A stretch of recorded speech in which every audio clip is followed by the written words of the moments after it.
Up, everybody. Sean Reynolds, owner of Reynolds Decline Appraisal, Summit Properties Northwest. Let's do a little look-see at the September 2025 overview stats from the Northwest Multiple Listing Service. Here we go. I know this isn't exciting stuff, but it's stuff that you need to know. It's stuff that what are the general trends going on in the Puget Sound real estate market and Pacific Northwest real estate market? Well, the headline reads, inventory rises, prices ease across Washington. What we're seeing is a real estate market that's still kind of locked up because affordability is just gone. Everything's so darn expensive. And you got a situation where all the sellers are a lot of them are sitting on really low interest rates. Mortgage rates, even though the Fed's dropped rates and they're kind of working on their end of thing, got a situation where the market isn't recognizing that. And those rates haven't really dropped enough to get down underneath that 6% range for any period of time. So you just don't have much liquidity in the marketplace, and you don't have as many people buying and selling homes. So what does that look like? Well, let's look at the actual data. 27.3% increase in total properties listed for sale year over year. That's a jump. That is a massive, massive jump. But you got to remember, so now we're at 3.3 months of inventory.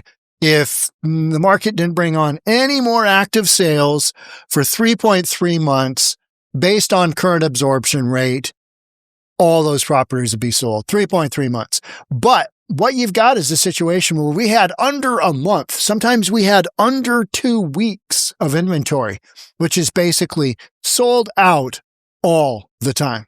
So yeah, you've got an active listing situation that have gone up. Homes for sale year over year increased in most MLS coverage area, with 23 out of 27 counties seeing a double-digit year over year increase. More properties on the market. So prices should be dropping, right? They're not. How come?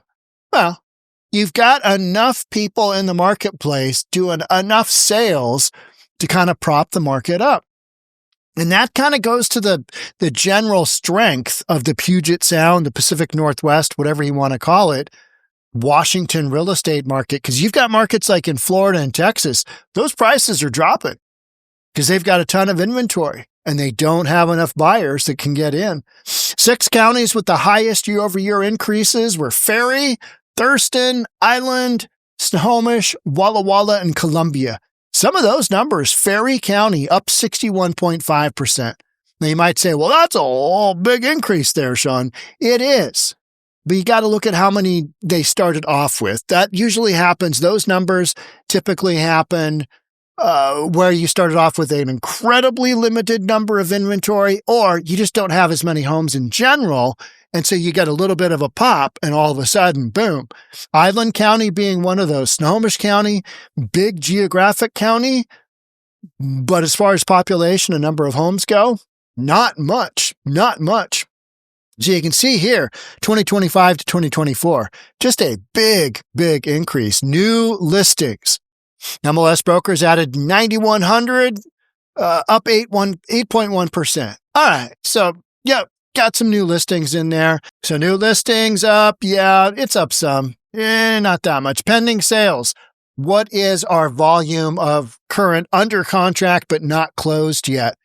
So you got up 2.4%. Well, that's good, but it's not the kind of numbers we're looking for because the real estate market has really been locked up as a whole. So up 2.4, considering the amount of inventory that's come on, no, those aren't the numbers we're looking for. We're looking for a little bit more. We're looking for that absorption to be happening for a more active, rapid real estate market in general. So there you go, 2025 to 2024, closed sales. All right.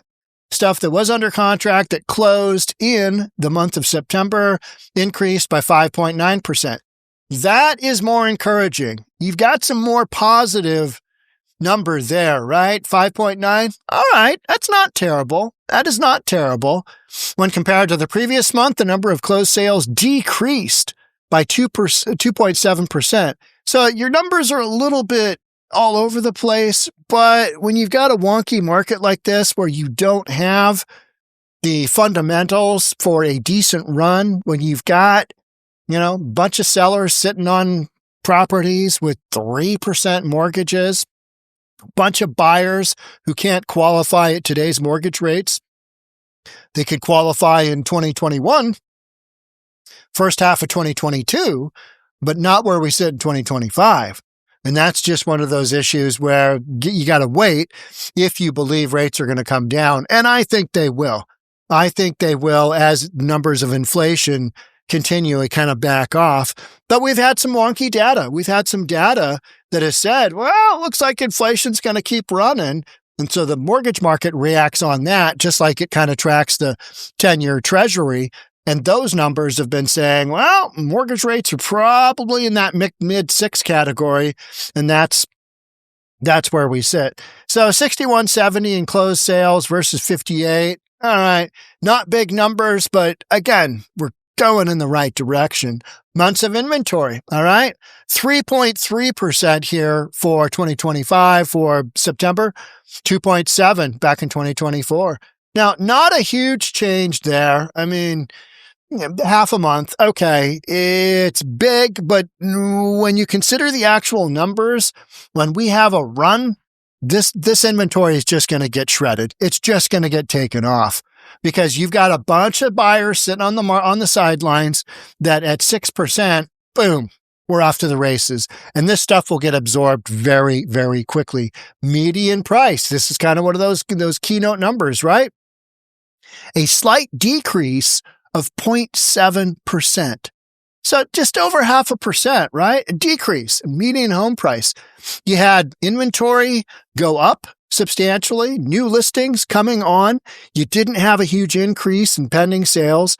You didn't have a huge increase in closed sales.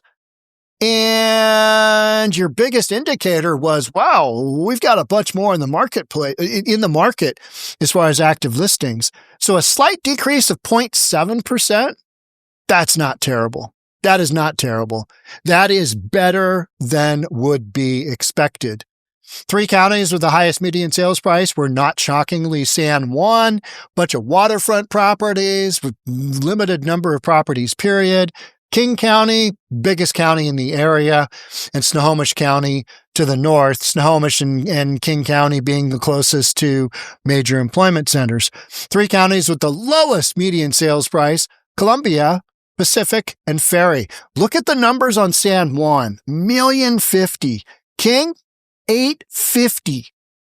Snohomish, $7.25, $722,525. $850 and $722. Those are numbers where vast majority of people can't afford it. So that overall slight decrease of 0.7%, that's a win given everything else. That's hey, this market isn't tanking because other markets, you're seeing some pretty substantial declines. Pacific Northwest, no, we're not really seeing that. Here's the last stat I'm going to leave you with. And this is an interesting one. Median sales price across the board in the MLS, which is a massive geographic area of new construction and residential homes. I'll get my yellow pointer out here. New construction and condos in September 2025 was down 10.2%. Now, why would that be? My theory on that is new construction, oftentimes built by speculative builders. They've got something on the market. Every month that they hold on to that, it costs them interest, right? Every month it's on the market, it becomes stale. Days on market continue to stack up. So builders, they're not like your typical homeowner where they can just, you know what, I'm going to take it off the market. I'm going to wait for the market to get better. I'll put it back on spring because they've got that interest clock ticking. They've got a lender saying, hey, what about that home we've got money out on? And so the builders, they got to drop those prices. So they are doing that in a period where you don't have a ton of velocity. You don't have a ton of those pending sales, closed sales going on, but you've got inventory expanding, new construction, 10.2%. Not a shocker. Not a shocker at all. Because it's just a different dynamic in housing when you look at what builders face versus your typical seller who may not be forced to sell, but wants to take advantage of whatever they feel in the marketplace is there for them. Whereas builders, they need it to put bread on the table for their families because that's what they do. This is their primary source of income is speculative home building. So a downward 10.2%, that's not a shocker there either. All right, that's it for me on September of 2024. Look for me October 2025 in November 2025. Thanks for watching. Catch up with you in the next one. Bye for now.